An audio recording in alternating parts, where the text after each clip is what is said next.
I will present some thoughts. This is all kind of preliminary work. This is together with Daciberg Goncalves in Brazil. So this problem came about when we were in June. We had a very nice conference on Nielsen theory in Belgium, and this here is Daciberg Goncalves, and he presented this to me, and so we started to work on it. The problem is here: construct a configuration space viewpoint for multimaps, that is, multi-valued functions, where the number of points is less than or equal to n for each x. So you have one, each 1 point in the domain goes to several values, but the number of values is restricted in this way, and you choose n from the beginning. So you look at, say, n equals 4, it means I want to consider all functions where the number of values is 4 or less for every point of the domain. This is very similar to an existing Nielsen theory, and it's well understood for what are called n-valued maps. This theory was begun in the 1970s by Helga Schirmer, and then continued and more developed by Robert Brown in the 90s and after. These are multi-value functions where the number, the size of each point is equal to n for all x. X, for everything I say, x is a compact polyhedron.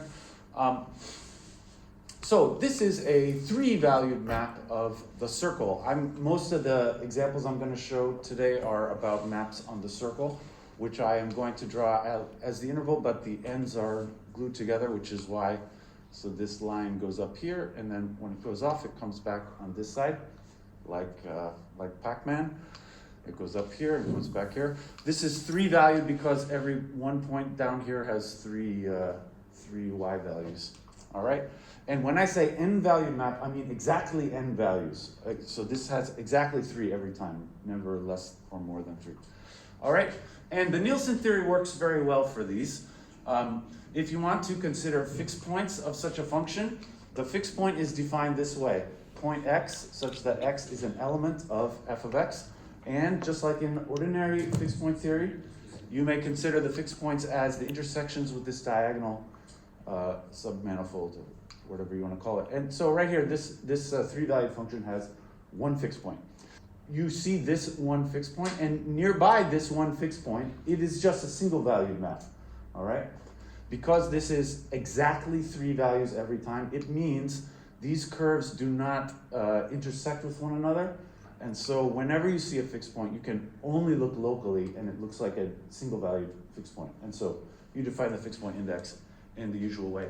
And we can define other topological invariants. I wrote this because it's the name of the conference, and I must say the name of the conference, other topological invariants. And you get very typical Nielsen theory for this setting. All right? So the question is, we want to try to do a similar thing for maps with at most n, not exactly n at all times, but maybe some points have fewer than n values. All right, here's an example of one like this. This we call, I'm sorry, we don't have a better name for this. Maybe you can suggest at most 2-valued, means it has 2 values everywhere, except right here has only 1 value. All right. And we would like to view all of this in terms of configuration spaces, which I will say some more about. So for n-valued maps, exactly n values, the configuration space viewpoint is well understood. I'm going to call this dn of x. This is the unordered configuration space of n points. And it is, the definition, it is just any set of n points. And an n-valued map from a set to another set is actually equivalent to choosing just a single-valued map into the configuration space. You have 1 point which goes to n different points. You can consider this as a multi-value function, or you can consider as a single value into the space of configurations of endpoints. All right. We can ask, when you're doing fixed point theory, it's often important to consider the fundamental group of the space, and the fundamental group of dn of x is a very well-studied object. Maybe you've seen this before. you have to think about what is a loop in this dn of x look like? Let's just consider 2 points and the space of all sets of 2 points. What does a loop in that space look like? A loop means you begin with 2 points, you move them in some way, and then they come back to those 2 points, all right? That's what a loop of a 2 configuration looks like. So here I have these 2 points. They make some kind of a motion, and they end up at the same 2 points. Now, it may not be that this point ends at the same point. They have to end up at these 2 points, though. So this is a valid loop in the configuration space. This point goes to this one, and this one does that kind of thing, all right? Now, these points, they may never touch each other while they're going in this loop because they have to be exactly 2 points at all times. Here, you might be worried that this is an intersection of the 2 loops, which, does this mean that they touch each other? Actually, it doesn't mean that because this is the same point that does this. This is not a real intersection. It's more appropriate to view this kind of a thing in time. They are points which are moving in time. So instead of viewing like this, I will make some kind of animation where the time goes vertically. It's more like this, right? This point goes like that, and this one goes around like so, all right, through time. So I'm imagining the time begins at the top and goes down, all right? And this, maybe you recognize, this is a classical braid, okay? So it is a fact, pi1 of dn of R2 is the classical braid group. R2 because these things start in the plane and they end in the plane. And every time as you go down, we are talking about 2 points in the plane, all right? This is the classical braid group. But you can also consider the braid group using a different space. Instead of R2, you can use some other space X. This is called the n-strayed braid group on X. For example, if you want to do the braid group on S1, it means you restrict these. It looks similar, but as the things come down, they must move inside the circle at all times. And your braid would look something like this. They have to stay in the circle. This group is not very interesting because if these 2 strands are not allowed to collide, then they have to just go together around the circle. So this is not so hard to see. The braid group of S1 is just Z. Here they go around once. They can go around twice if you want, or whatever. But there's no other way to do it. All right? That was some configuration space introduction. Anyway, there are already 2 major existing theories for fixed point theory of these kinds of maps where the number of points is less than or equal to n. And they are symmetric product maps and what I'm going to call Enfold maps. So I want to give some explanation of these. Let's talk about symmetric product maps. This means you look at, so this is called the Enfold symmetric product of X. It means you look at X to the n, that's just the Cartesian product, but then you quotient by the symmetric group, all right? So what we are talking about are tuples considered without ordering. So you take ordinary tuples in X to the n, but then I consider them to be equivalent up to ordering. And I'm going to write those things with these square brackets, all right? So one element of this is an unordered set of n elements, possibly with repetitions, and this is the difference from the classical configuration space, all right? So a map like this has a multi-valued self-map with the number of points less than or equal to n, because each single point here gets n points like this, but they are allowed to be equal, all right? For instance, this one here, which I showed before, this one actually you can view as a symmetric product map, and you can write very specifically the formula. One part is just this constant, 1/2 here, and then the other part is this line, all right? And this function here is actually a symmetric product map. And there is a well-developed Nielsen theory for symmetric product maps with a fixed point index and everything. You might worry about, what do I do with a point like this if I have a fixed point with exactly on one of those intersections? Well, if it's a symmetric product map, it means you can still write it as 2 separate things. And you can just count the fixed point index for each one separately and sort of add them up or something, all right? Here's just some references about this. This old one by this Maxwell, he defined the Lefschetz number in this setting.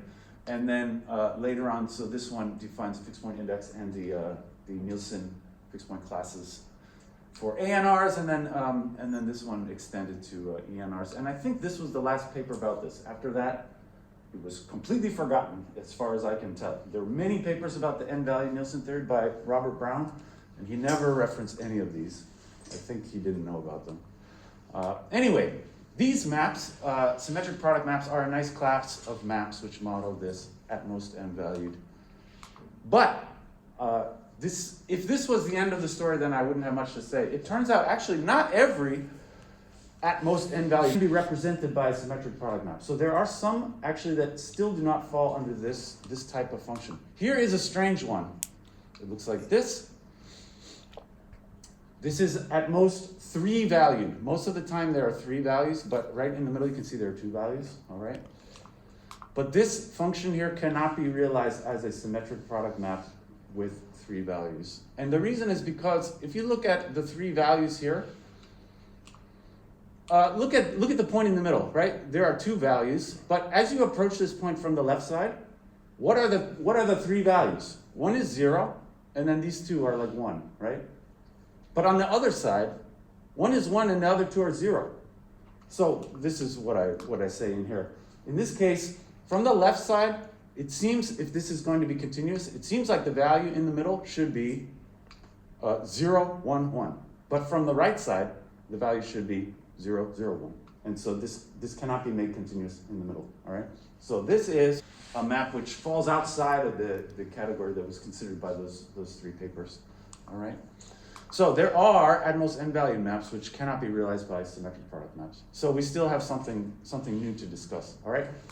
I said there were 2 types of existing theories in this area. The other I want to just describe briefly is by Crabbe, and he wrote this paper called Lefschetz indices for n-valued maps. Unfortunately, Crabbe calls his maps, he calls n-valued maps, which is the same thing the same term which is used for something else. So I'm going to call these Enfold maps. This is my terminology. You begin by choosing a Enfold cover of the domain, which I'll write as P. So this x hat, you can imagine, is like x, but duplicated n times, all right? It may be n separate times, so this is not very interesting, but it could be some more interesting. Enfold cover is like n different copies of x. And then you choose some map that does this. So now the domain has been duplicated n times, which means when you send those over back into x, you imagine that you're getting n different values, all right? And if you want to be specific about it, you do the inverse of the cover first. So you start with one point x, you pull it back into n different points in the covering space, and you push them forward by x, and you end up with n different values of your function, all right? But notice there's no requirement that this f be injective. So actually, after you do this, you have n points in the domain, and then you may get less than or equal to n when you actually apply the f, all right? And Crabbe develops a Nielsen theory with a fixed point index for this kind of what I call Enfold maps, all right? And this theory, he nicely shows that his theory actually agrees with Schirmer's theory in the case of n-valued maps. So what I mean is, if your function actually is exactly n values, it's never less, then everything that Crabbe's Nielsen theory is exactly the same as the Nielsen theory by Schirmer and Brown for the exactly n-valued case. Anyway, it is also true that not every at most n-valued map is an Enfold map. And this is the same example. I don't want to get into the details, but actually it turns out also this weird example here, you cannot realize this as an Enfold map. It's basically because right in the middle, a small neighborhood of the point in the middle actually is 4 valued, right?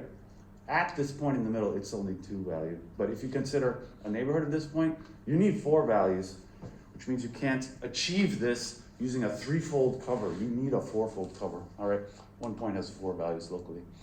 One thing that Daciberg and I have been able to show is that I used Crabbe's term. This is Enfold map. Any Enfold map is a symmetric product map. And actually, it's sort of a conjecture. I believe these two classes of maps are actually the same, but we're not sure about that.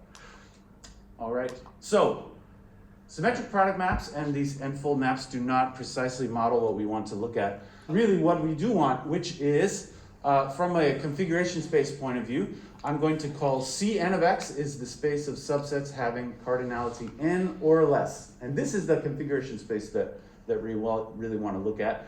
As a topological space, we're going to consider this with the Hausdorff metric, which is something you can always use for spaces of sets from a metric space. All right? So this Cn is a configuration space for at most n point set. And one of the maps we want to talk about, at most n value maps, is equivalent to a single value map into this configuration space of at most n points. So what can we say about such maps and their fixed point theory? One thing that we can say is the typical Nielsen theory probably will not work in this setting. For example, here is a two-valued map, which you can, by a small homotopy, combine these lines into one. This now is at most two valued. It's actually one value, but if you think about the classical Nielsen theory here, this first map has 4 fixed points of index plus 1 each, and by a homotopy, I have combined these 2 fixed points into this one here. But the index did not add up to 2. It's still index 1 here, right? This one, and these are homotopic, so something is strange here, all right? Yeah, actually, if you look at these other two theories in the symmetric product and in Krabbe's theory, this one you can still count these as like doubled up, because if it's a symmetric product, you can still see the 2 factors and count it twice. But if you don't consider any of that extra structure, there's no way to know if these are double fixed points or not. It's strange. So the traditional Nielsen theory might not work. We can still talk about this configuration space and investigate its topological properties. This is something that we have looked at quite a bit. Easy examples to begin with would be these, the configurations on the interval, or RK or S1.